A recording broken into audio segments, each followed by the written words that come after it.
धन्यवाद आचार्य। साथियों, आप सब आज कथा का समापन दिवस है। 7 दिनों से लगातार कथा का श्रवण करते चले आ रहे हैं। कथा व्यास देवी सौम्या जी के मुखारबिंद से श्रीमद् भागवत की जो अविरल रसधार बहाई गई, भागवत की जो अमृत वर्षा की गई, निश्चित रूप से हमारे आप सबके मन में भक्ति, ज्ञान, वैराग्य, त्याग, न्याय, सदाचार का कहीं न कहीं अंकुरित प्रस्फुटित हुआ होगा। मैं एक सफल कथावाचक कहना चाहता हूं।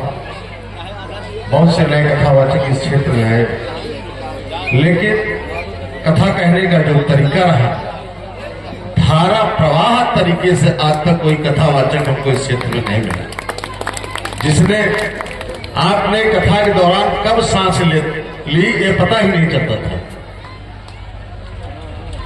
यहाँ जितने भी लोग बैठे हैं, मैं सबकी तरफ से आपका स्वागत करता हूँ, वंदन करता हूँ, अभिनंदन करता हूँ और ये कामना करता हूँ कि आप हमारे क्षेत्र की बहन बेटी आगे चलकर आप राष्ट्रीय और अंतर्राष्ट्रीय स्तर की कथाकार बने। हमारे लोगों की शुभकामनाएं। गुरुर् ब्रह्मा गुरुर्विष्णु गुरुदेव महेश्वर गुरु साक्षात पर ब्रह्म तस्मै श्री गुरुवे नमः। दोस्तों, आज हमारे संचालन का 3रा दिवस है, लेकिन हमने कुछ कहा नहीं।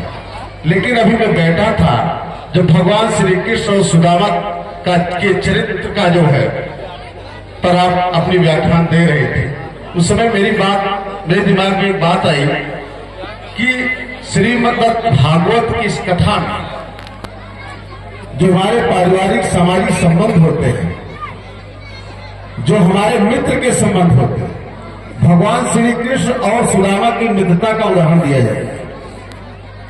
ये जमाने बीत गए, तब की बात थी, लेकिन आज भी हम आप जब कहीं भी कोई बात आती है तो मित्र हो तो सुदामा जैसा, मित्र हो तो भगवान श्री कृष्ण का।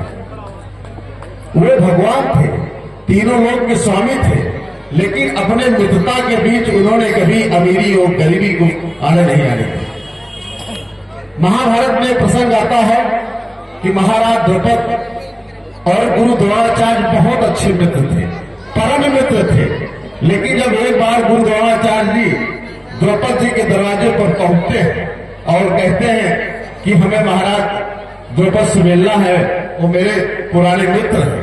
यह बात जाकर के जब उनका द्वारपाल महाराज द्रौपद को बताता है तो द्रौपद कहते हैं, अरे उस भिखारी ब्राह्मण वो मेरा मित्र कैसे हो सकता है, हमारी उसकी क्या बराबरी है। जब ये बात द्रोणाचार्य सुनते हैं तो बहुत अपमानित होते हैं, लौट आते हैं। और एक समय वह आता है कि जब वो पांडवों और कौरवों को दीक्षा दे देते हैं और गुरु दक्षिणा की बारी आती है तो अर्जुन से कहते हैं कि हे अर्जुन, मुझे गुरु दक्षिणा में कुछ नहीं चाहिए, हमें राजा द्रौपद चाहिए, उसे बंदी बनाकर हमारे सामने पेश किया जाए। और अर्जुन ने युद्ध करके महाराज द्रौपद को परास्त किया और बंदी बना करके लाके अपने गुरु द्रोणाचार्य के समक्ष खड़ा कर दिया।